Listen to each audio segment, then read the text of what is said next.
I went to the thrift store recently, and you know what that means? I've got a whole big pile of books to show you.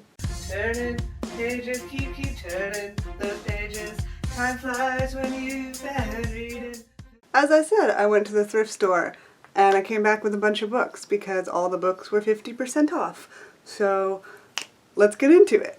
First off, we have Demigods and Magicians by Rick Riordan. So this is a crossover short story collection about the Percy Jackson characters and the Kane Chronicles characters meeting.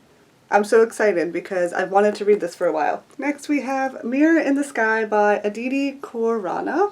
Throughout this book haul, I'm just going to read the inside jacket because that's just going to be much better for you than me bumbling through trying to pretend that I remember what these books are about.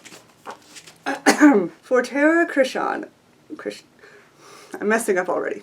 For Tara Krishnan, navigating Brierley, the academically rigorous prep school she attends on scholarship, feels overwhelming and impossible. Her junior year begins in the wake of a startling discovery. A message from an alternate Earth, light years away, is interpreted by NASA. This means that on another planet, there is another version of Tara, a Tara who could be living better, burning brighter, because of tiny differences in her choices. The world lights up with the knowledge of Terra Nova, the mirror planet, and Terra's life on Earth begins to change. At first, small shifts happen, like attention from Nick Osterman, the most popular guy at Brierley, and her mother playing hooky from work to watch the news all day. But eventually, those small shifts swell, the discovery of Terra Nova like a black hole. What? Okay, that sentence confused me, okay. But eventually those small shifts swell, the discovery of Terra Nova like a black hole, bending all the light around it. As a new era of scientific history dawns and Terra's life at Brierley changes orbit, only one thing is clear. Nothing on Earth, or for Terra, will ever be the same again. Intriguing, no? I feel like I should put the books somewhere not in the same pile. Let me just get myself together here. Like, should I throw them on the floor? I have nowhere to put them. This was not well planned. Okay. Next we have The Tiger's Curse by Colleen Hook? I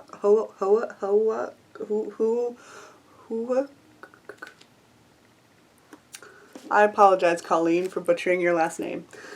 So first off, this cover is what well, actually it's the spine that caught my attention.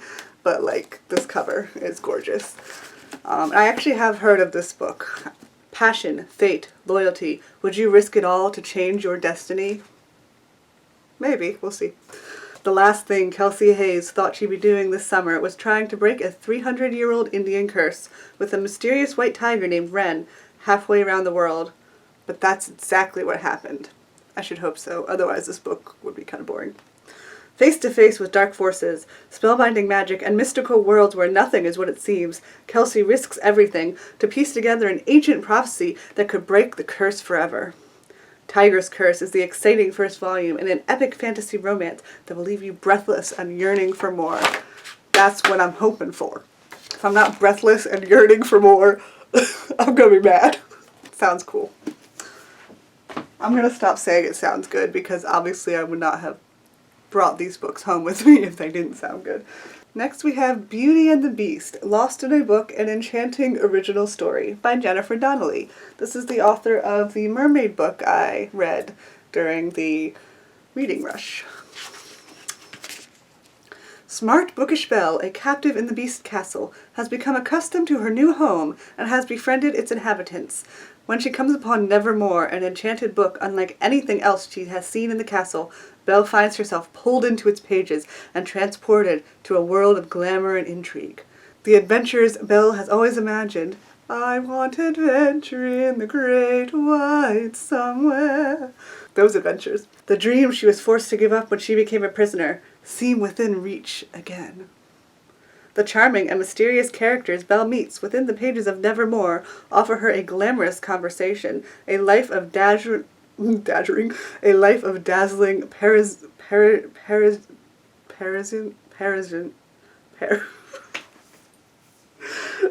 my god. Parisian. A life of dazzling Parisian luxury. And even a reunion she never thought possible. Here, Belle can have everything she has ever wished for, but what about her friends in the Beast's castle? What about them? Can Belle trust her new companions inside the pages of Nevermore? Is Nevermore's world even real? Belle must uncover the truth about the book before she loses herself in it forever. It does not do to dwell on dreams and forget to live. Yeah, so this is the magical book thingy in the live action Beauty and the Beast with Emma Watson. It's about Belle's adventure with that book, if you're like confused about what this is. But I thought it sounded interesting, so I said I was going to stop saying that. Okay, moving on. Next we have The Lifeboat Clique by Kathy Parks. This one I've actually already read the first 100 pages, and I really like it so far. But what is it about, you ask? Well, they're going to need a bigger boat. Some people might say that Denver has a death wish. Why else would she dare to sneak into a Malibu beach party where she'd be surrounded by enemies, including her ex-BFF Abigail? Oh yeah, Croix. Why can't I pronounce things? It's C-O-R-I-X. Croix. Should I look up how to pronounce that? Hold on. Sounds like a French last name. I could be wrong. I don't know French. Names.com.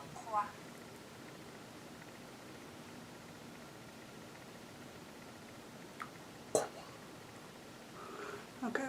Well, according to that other source, how to pronounce it in English would be Croix. So I'm going to go with that. I apologize any French speakers who are offended by this. Oh yeah, Croix. Denver never thought in a million years he'd ask her out, but who is she to question this miracle of fate? Well, that isn't the only surprise fate has in store. During the party, a tsunami hits the coast of California, wiping out everything in its path. Denver and a handful of others escape death and are swept out to the sea. Of course, one of her fellow castaways is none other than Abigail, who can barely stand the sight of her. Now that she's floating in the ocean, stuck on a small boat with the most popular kids in school, and waiting to be rescued, Denver wonders what might kill her first: dehydration, sunstroke, or the girl she used to think of as a sister. A hilariously dark and twisted story that sparkles with a remarkably fresh voice, The Lifeboat Clique is Kathy Parks' irreverent yet insightful novel about how to survive in the most unthinkable circumstances. Yeah, I really do like the narrator's voice in this. That's my favorite part of it so far. Moving on. Next we have Wedding Night by Sophie Kinsella. Sophie Kinsella is the author of the Shopaholic series, which I really enjoy. Lottie just knows that her boyfriend is going to propose during lunch at one of London's fanciest restaurants. But when his big question involves a trip abroad, not a trip down the aisle, she is completely crushed. I mean, I wouldn't mind a trip abroad, but that's a personal opinion. So when Ben, an old flame, calls her out of the blue and reminds Lottie of their pact to get married if they were both still single at 30, she jumps at the chance. No formal dates, just a quick march to the altar and a honeymoon on Iconos, the sun-drenched Greek island where they first met years ago. Their family and friends are horrified. It is kind of weird. Fliss, Lottie's older sister, knows that Lottie can be impulsive, but surely this is her worst decision. I can't speak. But surely this is her worst decision yet. And Ben's colleague Lorcan feels that this hasty marriage will ruin his friend's career. To keep Lottie and Ben from making a terrible mistake, Fliss concocts an elaborate scheme to sabotage their wedding night. As she and Lorcan jet off to Iconos in pursuit, Lottie and Ben are in for a honeymoon to remember, for better or worse. I mean, knowing Sophie Kinsella's books, it's just going to be a wacky, hilarious adventure, and I am here for it. Alright, next we've got Princess Diaries 2 and 4, Princess in the Spotlight, and Princess in Waiting by Meg Cabot. At this point now, I have the first 6 books, so maybe I'll do a reread. I forget how many there are. Is it like 9 or 7? I don't know. But I was excited to add these to fill in some of the gaps. Next we have The Libromancer by Jim C. Hines. Isaac is a Libromancer, a member of a secret organization founded 5 centuries ago by Johannes Gutenberg to protect the ability... No wait, wrong line. To protect the world from supernatural threats. Libromancers are gifted with the ability to magically reach into books and draw forth objects.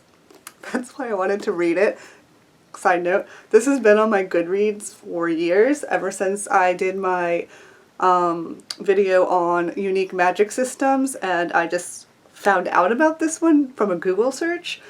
I was like, the concept sounds amazing.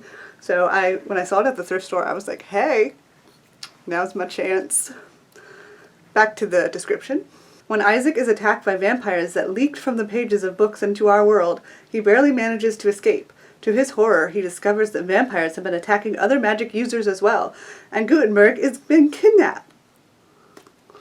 With the help of his fire spider, Smudge, and Lena, a motorcycle-riding dryad who packs a pair of wooden swords, Isaac finds himself hunting the unknown dark power that has been manipulating humans and vampires alike. His search will uncover dangerous secrets about Liebermancy, Gutenberg, and the history of magic. I mean, it sounds pretty cool to me. Getting near the end of the pile. Next we have Mira Mirror by Ivy Harrison. A sister's love, that is all that Mira wanted. Abandoned by her parents when apprenticed to a witch, Mira is captivated by the witch's other young apprentice, a girl with the... Apprenticed? Mira is captivated by the witch's other young apprentice, a girl with a dark beauty and talent for magic. Mira is overjoyed when the girl adopts her as a sister. She would do anything for this beautiful girl, and that is what her sister bargains on. With the utterance of a simple spell, Mira's life is changed forever. Her body is turned to wood, her face to glass. Her only power is the magic her sister gives her, the power to make her sister a queen. But one day the sister disappears, and where one fairy tale ends, another begins. Mira is left to gather dust until a new hope arrives, a peasant girl with troubles and needs of her own. Soon the two are on their way to find a new kind of magic, magic that gives life, magic that gives life instead of taking it. But the past can never be forgotten on the path to the future.